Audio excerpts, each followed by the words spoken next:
အားလုံးပဲမင်္ဂလာပါကိုက employer ဖြစ်လာပြီးလုပ်ငန်းရှင်ဖြစ်လာပြီးဆိုလို့ရှိရင် organizational culture လို့ခေါ်တဲ့အဖွေးစီးယဉ်ကျေးမှုလေးတွေကိုဖန်တီးတတ်ဖို့လိုပါတယ်ဥပမာအဖြစ် transparent ဖြစ်အောင်လုပ်တယ် transparent ဆိုတာပွင့်လင်းမြင်သာမှုရှိအောင်လုပ်တယ်အလုပ်ရှင်နဲ့ဝန်ထမ်းတွေကြားမှာပွင့်လင်းမြင်သာမှုဖြစ်အောင်လုပ်မယ်ဒီနေ့အဖြစ်ကိုကပန်းတိုင်တစ်ခုချမှတ်လိုက်တယ် goal ပေါ့ဒီပန်းတိုင်ကိုငါတို့ဘယ်လိုရအောင်လုပ်မယ်ဘယ်ရှိမှရအောင်လုပ်မယ်ဘယ်လိုသွားမယ်တော့မဲ့နီးလန်းတွေကပြောပြတယ်အဲ့တော့ဝန်ထမ်းဘက်ကလည်းဒီဟာကရတယ်ဆိုရတယ်ဒီဟာရဖို့အတွက်ငါတို့ဘာတွေလိုအပ်တယ်ပေါ့ဘာတွေလုပ်ဖို့လိုတယ်ဆိုတဲ့ဟာလေးတွေကအစ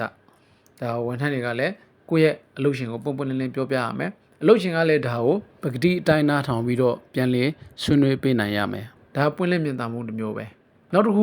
ကဝန်ထမ်းတယောက်ကတစ်ခုခုမှားနေတာတွေ့တယ်ဒါမှမဟုတ်အလုပ်ရှင်ကဝန်ထမ်းကိုညွှန်ကြားတဲ့အခါမှာတခုခုလွှဲနေတာပါလာတယ်ဆိုလို့ရှိရင်လည်းဒါလုပ်ငန်းရှင်နဲ့ဝန်ထမ်းကြမှာတယောက်ကိုတယောက်ပြန်ပြီးတော့ပုံပွင့်လင်းလင်းပြန်ပြီးတော့တင်ပြဆွေးနွေးဖို့လုပ်ငန်းရှင်ကလည်းကိုယ့်ဝန်ထမ်းကိုပြန်ပြီးတော့ဒါလေးတခုတော့လွှဲနေတယ်ပေါ့ဒါလေးကိုဒီလိုလုပ်လိုက်ရင်ကောင်းမလားဟာဒါကဘာလို့လုပ်လိုက်တာလဲဆိုတဲ့ဟာတွေပေါ့တယောက်နဲ့တယောက်ပုံပွင့်လင်းလင်းဆွေးနွေးပြီးတော့ကိုကသွားမယ်ဆိုလို့ရှိရင်ဒီ organization မှာပို့ပြီးတော့အောင်မြင်မှုတွေရနိုင်တယ်ပေါ့နော်နောက်တစ်ခုကတော့ဒီကရှာမှာနောက်တစ်ခုအများအဖြစ်အခုလောက်ကြတာ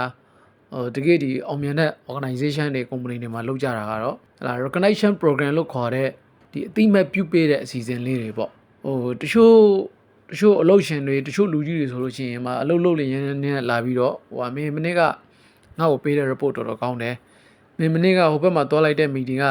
ဘယ်လိုမျိုးထိရောက်မှုရှိတယ်ဒါလေးကိုမင်းဆက်ထိန်ပြီးတော့ငါ့ကိုစူးစမ်းပေးအောင်ဟာလာဒီလိုမျိုးတွေ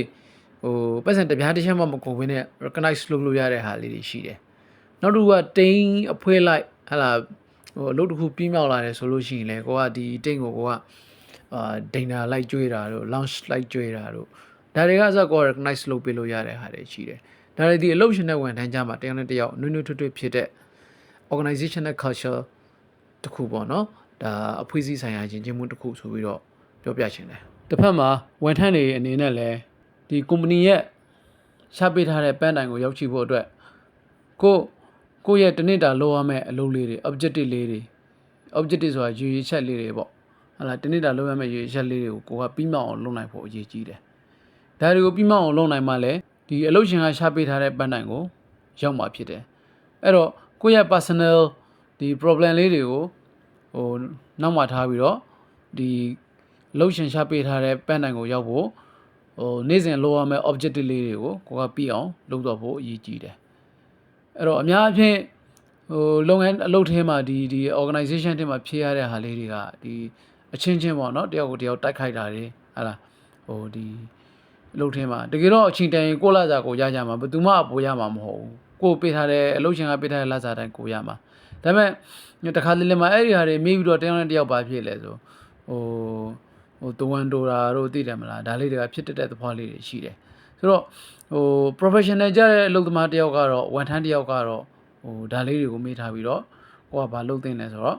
ဒီ objective လေးတွေရှာပေးထားတဲ့ရွေချက်လေးတွေကိုတစ်ခုပြီးတစ်ခုပြီးမြောက်အောင်လုပ်တော့ဖို့လိုတယ်ဒါမှလည်းအလုပ်ရှင်ကရှာပေးထားတဲ့ပန်းတိုင်ကိုရောက်မှာဖြစ်တယ်